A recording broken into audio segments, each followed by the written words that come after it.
ED का वार, राहुल बेहाल। ED की चपेट में आई कांग्रेस। कांग्रेस के 751 करोड़ के घोटालों का खुला राज। सोनिया राहुल निकले 76% के हिस्सेदार।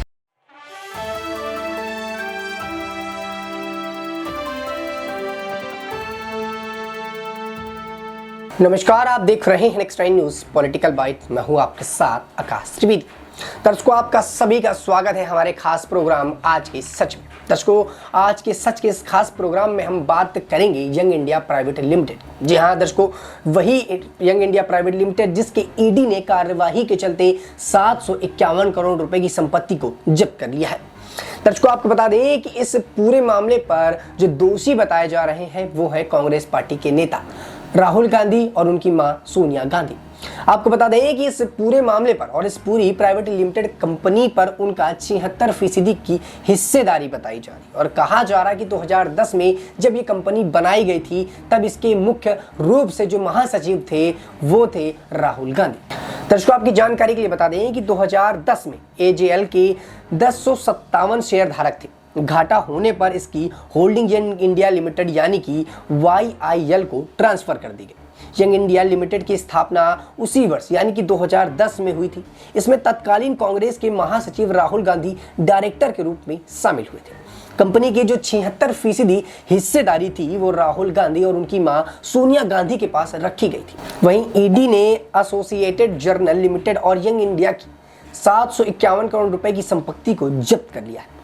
आपको बता दें कि इस मामले पर एजेंसी के पूर्व सोनिया गांधी और राहुल गांधी से पूछताछ कर चुकी है। प्रवर्तन निदेशालय की कार्यवाही पर जो बताया है वो मनी लॉन्ड्रिंग से जोड़ा है। आपको बता दें कि जब ये कार्यवाही हुई तो उसके बाद जब ईडी से पूछा गया कि आखिर ये मामला क्या है तो ईडी ने ये पूरा मामला मनी लॉन्ड्रिंग से जोड़ा गया। जी हाँ, वही मनी लॉन्ड्रिंग जिस पर आम आदमी पार्टी के तमाम नेता इस वक्त फंसे हुए हैं और ऐसे में मनी लॉन्ड्रिंग मामले के चलते ही यंग इंडिया कंपनी जिसके 76% के हिस्सेदारक सोनिया गांधी और उनके बेटे राहुल गांधी हैं वो भी फंसते हुए नजर आ रहे हैं। एजेंसी के अनुसार आपको बता दें कि मामले की जांच के दौरान ये पाया गया कि एसोसिएटेड जर्नल लिमिटेड के पास दिल्ली, मुंबई और लखनऊ जैसे कई शहरों में 661.69 करोड़ रुपए की अचल संपत्तियों में जो है अपराध के रूप में अर्जित आय है और यंग इंडिया के पास एजेएल के एक्टिवेटेड शेयर के निवेश के रूप में 90.81 करोड़ रुपए के रूप में अपराध आय है। एजेंसी इन्हें संपत्तियों को जब्त करने की कार्यवाही अभी भी कर रही है। वहीं ईडी की प्रतिक्रिया देते हुए कांग्रेस नेता अभिषेक मनु सिंघवी ने कहा कि ईडी और उसके ध्यान भटकाने के लिए एजेएल पर कार्रवाई की गई थी। सिंघवी ने सोशल मीडिया पर एजेएल की संपत्ति को जब्त करने की और ईडी की कार्यवाही फिलहाल जारी विधानसभा चुनाव में होने वाली हार की हताशा को दर्शाता है। दर्शकों, आपको बता दें कि जो ये इंडिया कंपनी का यानी यंग इंडिया कंपनी के 751 करोड़ रुपए जब्त किए गए। ऐसे में मनु सिंघवी जो एक उनके पार्टी के नेता उनका बड़ा बयान था और वो कहीं ना कहीं इस बात का दोहराते हैं कि ये चुनाव के लिए विधानसभा चुनाव में आहत करता हुआ नजर आ सकता है। वहीं एक निश्चित हार को ध्यान भटकाने के लिए कार्यवाही की गई। उनका इस रूप से कहना है कि एक बार फिर से भारतीय जनता पार्टी इस कार्यवाही को करवा रही है क्योंकि विधानसभा के चुनाव है और कांग्रेस पार्टी ज्यादातर मेहनत करके और अपने जो है जनता से जुड़ाव के साथ साथ लोगों से जुड़ रही है। इसलिए Bharatiya Janata party young India company के जो 751 करोड़ रुपए हैं उनको जब्त कराना चाहती है। आपको बता दें कि मनु सिंघवी का साफ तौर पर कहना है कि भारतीय जनता पार्टी मिलकर ये सारे काम करवा रही है और अब ये कार्यवाही इसीलिए की गई है क्योंकि विधानसभा के चुनाव चल रहे हैं और प्रधानमंत्री नरेंद्र मोदी कहीं ना कहीं ये समझ चुके हैं कि कांग्रेस पार्टी इस बार जीत सकती है। इस वजह से young India company private limited के जो निवेशक थे यानी कि राहुल गांधी और सोनिया गांधी को जो है पकड़ लेते हुए और उनके बारे में कार्यवाही करते हुए सारा खेल रचाया गया है।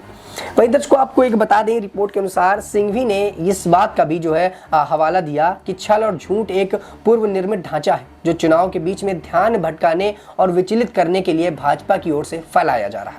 वहीं भाजपा का कोई भी सहयोगी सीबीआई, ईडी या आयकर विभाग चुनाव में भाजपा की हार को नहीं रोक सकता। देश के पहले प्रधानमंत्री पंडित जवाहरलाल नेहरू ने 20 नवंबर 1937 एसोसिएटेड जर्नल लिमिटेड यानी कि एजेएल का गठन किया था।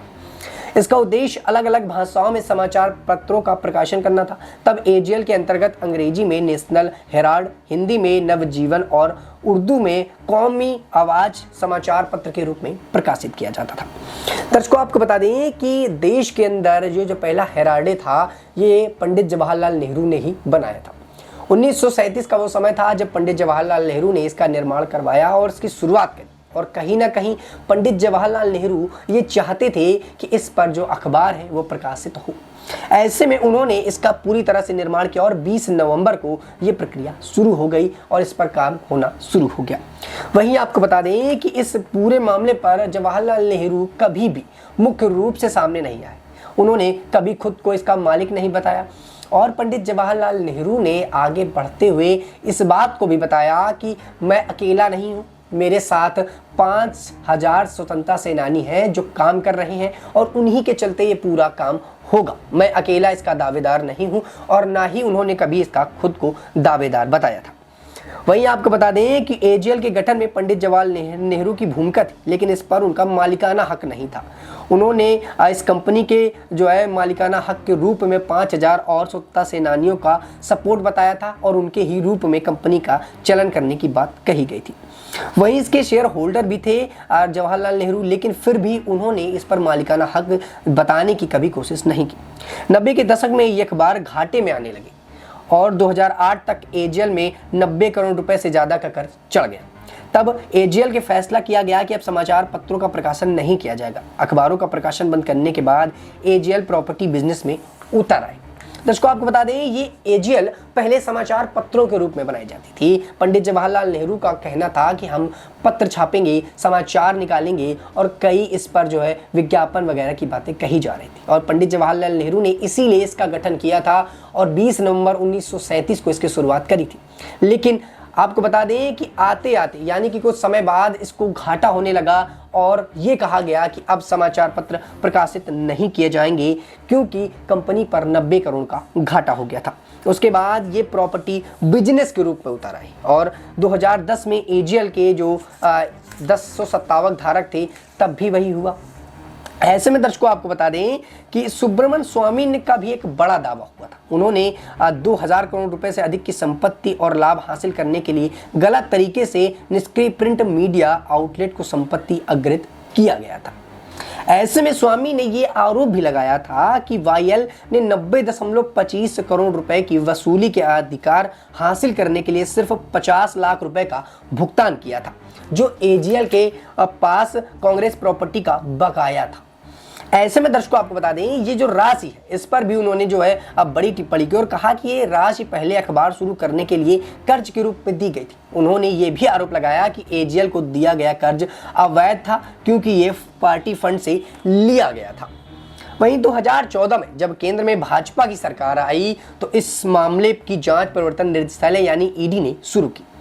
मामले में सोनिया गांधी और राहुल गांधी पर बड़ी कार्रवाई की तलवार लटकने लगी। ऐसे में दोनों कोर्ट पहुंच गए और 19 दिसंबर 2015 को निचली अदालत में इसके मामले की सुनवाई के लिए और जमानत के लिए याचिका दाखिल कर दी। आपको बता दें कि 2016 में सुप्रीम कोर्ट ने उनके लिए कार्यवाही रद्द करने की बात कही और जो पूरा मामला था उसको कहीं ना कहीं रोक दिया। लेकिन कल फिर से ईडी ने इस पर पूरी तरह से अपना अधिकार जमाते हुए या यूं कहे ईडी ने पूरी तरह से कार्यवाही करते हुए इस पर बड़ा एक्शन ले लिया और यंग इंडिया कंपनी जो कभी अखबारों के रूप में जानी जाती थी, हेराल्ड के रूप में जानी जाती थी, वो अब एक निवेशक कंपनी के रूप में बन गई थी। उसको अपने हाथों में लिया और 51 यानी कि 751 करोड़ की जो संपत्ति थी उसको पूरी तरह से जब्त कर लिया है। इसके बाद जब ये संपत्ति जब्त हुई तो कहीं ना कहीं कांग्रेस पार्टी की मुसीबतें बढ़ी क्योंकि देश में विधानसभा के चुनाव चल रहे हैं। ऐसे में कांग्रेस पार्टी कोई रिस्क नहीं लेना चाहती थी, लेकिन ईडी की इस प्रक्रिया के बाद से ही कांग्रेस पार्टी को बड़ा झटका लगा और कांग्रेस पार्टी कहीं ना कहीं इस पर शामिल थी। आपको बता दें कि 76% के आसपास इसमें हिस्सेदारी थी कांग्रेस पार्टी की और जो मुख्य लोग थे वो थे सोनिया गांधी और दूसरी थी राहुल गांधी। ऐसे में आपको बता दें कि ये मामला आने के बाद से ही मनु सिंघवी का बड़ा बयान है, जो वकील हैं और इनके पार्टी से जुड़े रहते हैं। उनका कहना था कि भारतीय जनता पार्टी जानबूझकर ये सब कर रही है। जहां 2016 और 2015 में निचली अदालत ने मामला रद्द कर दिया था और बंद करने की मांग की थी, वहीं अब भारतीय जनता पार्टी जब से सत्ता में आई है तब से इसको लगातार खोदने का काम कर रही है। और आज भारतीय जनता पार्टी ने ईडी से मिलकर फिर से वही काम कर दिया जिस पर कभी पूरी कार्रवाई बंद हो गई थी। ऐसे में दर्शकों, आप अपनी क्या राय रखते हैं? क्या सचमुच ED CBI Bharatiya Janata party से मिलकर काम कर रहे हैं, या फिर सचमुच कांग्रेस पार्टी घोटालों पर घोटाले करती है और जब फंसती है तो भारतीय जनता पार्टी पर अपना आरोप लगा देती है?